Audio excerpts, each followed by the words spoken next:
ಇದೇ ಶಿವಕುಮಾರ್ ಅವರ ಭಾಷಣ. ಹೀಗೆ ಹಲವಾರು ಜನ 2 ದಿನ ಭಾಷಣ ಮಾಡ್ತಾರೆ ವಿಧಾನಸಭೆ ಕಲಾಪದಲ್ಲಿ.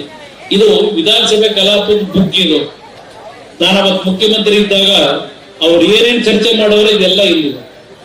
ಇವತ್ತು ರೈತರ ಭೂಮಿನ ಇವತ್ತು ಯಾವುದೇ ಕಾರಣಕ್ಕೂ ಫಲವತ್ತಾದ ಭೂಮಿನ ಯಾವುದೇ ಕಾರಣಕ್ಕೂ ಅಕ್ವೈರ್ ಮಾಡಬಾರದು ಅಂತ ಭಾಷಣ ಮಾಡಿದ್ರೆ ಅವತ್ತು 2007 ಜುಲೈ ತಿಂಗಳಲ್ಲಿ.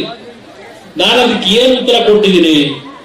BMRDA ಇಂದ ರಾಮನಗರ ತಾಲೂಕು ಬಿಡದಿಯಲ್ಲಿ ಏನು ಪ್ರಾಜೆಕ್ಟ್ ಬರಬೇಕಂತ ಹೇಳಿ ನಮ್ಮ ಅಧಿಕಾರಿಗಳು ಚಿಂತನೆಯನ್ನು ನಡೆಸಿದ್ದಾರೆ. ಇದರಲ್ಲಿ ರೈತರನ್ನು ಒಕ್ಕಲೆಬ್ಬಿಸಬೇಕೆಂದು ಅಲ್ಲ, ರೈತರು ಬಹಳ ಆಕ್ರೋಶದಲ್ಲಿ ಮಾತನಾಡುತ್ತಿದ್ದಾರೆಂದು ಹೇಳುತ್ತಿದ್ದೀರಿ. ನನಗೆ ಓಟು ಕೊಟ್ಟಿರುವಂತ ಪುಣ್ಯಾತ್ಮರು ಅವರು ಬಿಡದಿ ವಿಷಯದಲ್ಲಿ ನಾನು ಅವತ್ತು ವಿಧಾನಸಭೆಯಲ್ಲಿ ಹೇಳಿರ್ತಕ್ಕಂಥದ್ದು, ನನಗೆ ಓಟ್ ಕೊಟ್ಟಿರ್ತಕ್ಕಂಥ ಪುಣ್ಯಾತ್ಮ ಜನರು ಅವರನ್ನ ನಾನು ಒಕ್ಕಲೆಬ್ಬಿಸಿ ಅವರ ಮನಸ್ಸಿಗೆ ನೋವು ಕೊಟ್ಟು ಅಲ್ಲಿ ಟೌನ್ಶಿಪ್ ಮಾಡತಕ್ಕಂತ ಅವಶ್ಯಕತೆ ನನಗಿಲ್ಲ. ಇದು ವಿಧಾನಸಭೆ ಕಲಾಪದಲ್ಲಿ ನಾನು ಮಾಡಿರ್ತಕ್ಕಂಥ ಭಾಷಣ ಪ್ರಿಯ ರಾಜ್ಯದ ಮುಖ್ಯಮಂತ್ರಿಯಾಗಿ. ಇದು ರೆಕಾರ್ಡ್ನಲ್ಲಿ ವಿಧಾನಸಭೆಯ ದಾಖಲೆಯಲ್ಲಿದೆ. ಅಲ್ಲಿಗೆ ನಿಲ್ಲಿಸ್ತಾ ಇದು ಅಕ್ಟೋಬರ್ ತಿಂಗಳಲ್ಲಿ ನಾನು ಮಾಡಿರ್ತಕ್ಕಂಥ ಭಾಷಣ. ಅದಾದ 2 ತಿಂಗಳು ನನ್ನ ಸರ್ಕಾರ ಹೋಯ್ತು.